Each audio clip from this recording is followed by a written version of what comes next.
पाहताय महाराष्ट्रातील सर्वात जलद news network Maharashtra police news 24।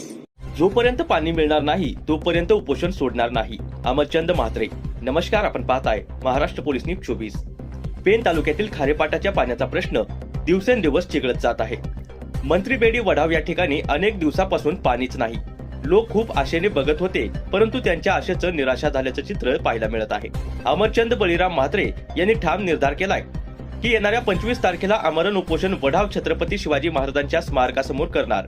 जोपर्यंत पाणी मिळणार नाही तोपर्यंत उपोषण सोडणार नाही, असा ठाम निर्धार त्यांनी केलाय। त्यांच्या या निर्धाराला गावागावातून भरघोस पाठिंबा मिळत आहे। प्रत्येक गाव रोज या उपोषणाला बसणार आहे। आमच्या पाण्याचा प्रश्न कधी सुटणार? लोकप्रतिनिधी कुठेही कामाचे दिसत नाहीत, असे गावकऱ्यांचा सवाल आहे। फक्त इलेक्शन आले की तोंड दाखवायला येतात, आश्वासन देतात, परंतु आजपर्यंत आमचा पाण्याचा प्रश्न सुटलेला नाही।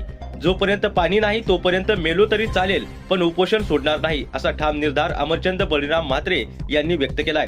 पांडुरंग गणपत पाटील। किती महिने दिवस झालं पाणी नाही तुम्हाला? 3 महिने। 3 महिने पाणी नाहीये? नाही, येते का नाही येते पाणी? अजिबात नाही बघा ना, म्हणजे झाले ते पाणी आम्ही ठेवलो असं।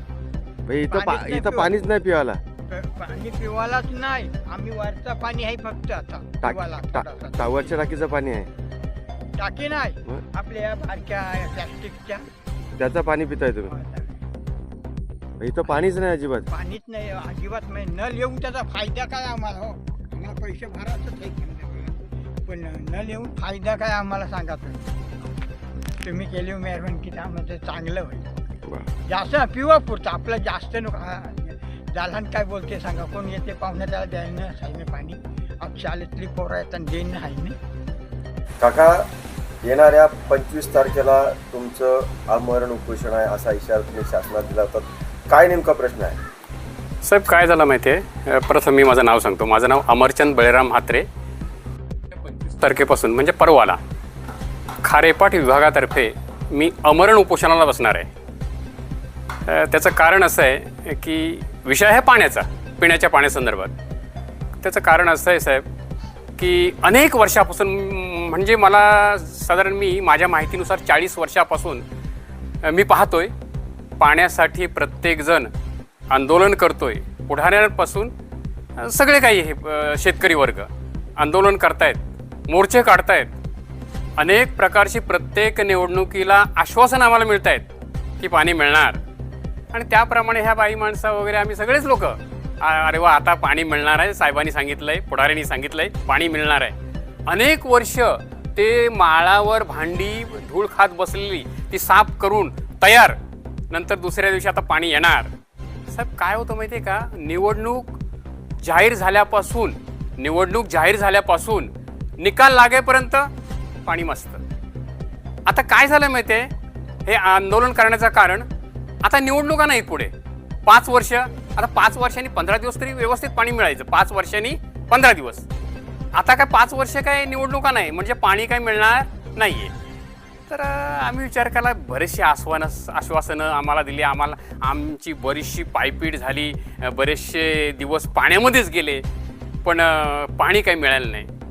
आज परिस्थिती अशी आहे ना साहेब, त्या दिवशी काय झालं माहिती आहे, एक म्हातारी आजी आणि ते आजोबा ते काय म्हणाले माहिती आहे, माझा हात धरलं, बाळा, अक्षरशः त्यांच्या डोळ्यात पाणी आलेलं, बाळा 15 दिवस आम्हाला पाणी नाही, फक्त 2च हंडी मिळाले, घरात कोणी नाही आमच्या।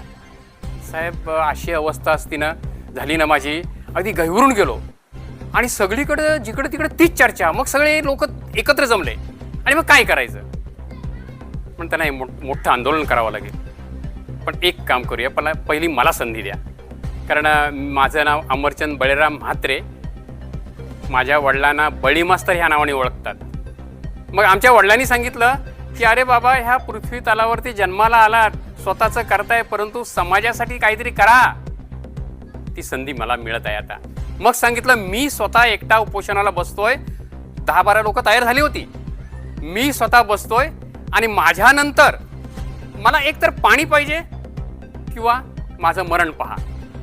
जर का उपोषणादरम्यान माझं काही झालं तर माझ्या बहिणी आहेत, कारण आम्ही बळी मास्तरची मुलं आहोत, माझ्या बहिणी आहेत, भाऊ आहेत, अशी एकूण 7 जण जाणार आहेत।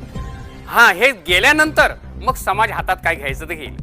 आता आम्ही ह्या इथपर्यंत का पोचलो होतो माहितीये का? अहो जगणं कोणाला नाही आवडत, का नाही आवडत? परंतु आज अशी परिस्थिती आहे, अहो घर घर नल, आता घराघरापर्यंत पाईपलाईनद्वारे नल पोचवलेले आहेत. पाणी नाही, पण पाणी नाही. जिकडे तिकडे साठा विहिरी बांधलेले आहेत, पाणी नाही. प्रत्येक ठिकाणी बघा तुम्ही घर घर संडासं बांधलेली आहेत. आज आम्हाला असं वाटतं की आज आमचे माणसं म्हणतात, अहो ते बाहेर उघड्यावर बसत होतं ना, ते परवडलं, पण आता पियाला पण नाही आणि संडास त्याच्यामध्ये पाणी सोडायला नाही, करायचं काय? मग शासनाने एक साहेब मला सांगावं, शासनाने एक निर्णय करावा, सांगावा आम्हाला की बाबा आम्हाला पाणी पुरवता येत नाही, तुम्ही उघड्यावर संडास शौचालय करा, असं सांगावं शासनाने आम्हाला. हां, आणि पाणीशिवाय कसं जगावं हे सांगावं. वडाव पेण तालुक्यातील हे वडाव गाव आहे ना, त्या वडाव गावामध्ये स्टँडवरच ते उपोषणला मी बसणार आहे. आणि मग आळीपाळीनं प्रत्येक वाडी आणि म्हणजे साखळी पद्धतीनं प्रत्येक वाडी आणि प्रत्येक गाव बसणार आहेत. हो, उपोषणाला बसणार आहेत. आश्वासनं आम्हाला दिली बरीचशी, तुम्ही काय आंदोलन करू नका, उपोषण करू नका, आमची तयारी चाललेली आहे. MGPच्या अधिकारी नाही, आमचा निर्णय ठाम आहे. MGPच्या अधिकाऱ्यांनी पण सांगितलं, त्यांनी मस्त बोलले मस्त.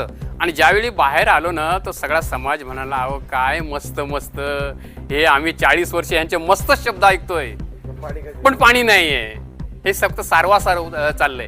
पण साहेब मला सांगा, आता एवढा पाईपलाईनला खर्च केलाय, बरोबर नाही का, एवढ्या साठा विहिरी बांधल्यात, मग मला वाटतं हे जे काही हे काही काम, हे एवढा जो पैसा खर्च करतोय सरकार, त्या आमच्या गरिबांसाठी, गरीब शेतकऱ्यांसाठी की ह्या कोणासाठी आहे? एवढा खर्च कोणासाठी आहे? हे पैसा, हे खर्च हे कोणासाठी करतायत? काय एवढा सरकारचा पैसा वाया घालवतायत? काही कळत नाही मला साहेब. महाराष्ट्र पोलीस न्यूज 24 साठी रायगड जिल्हा उपसंपादक संजय गायकवाड.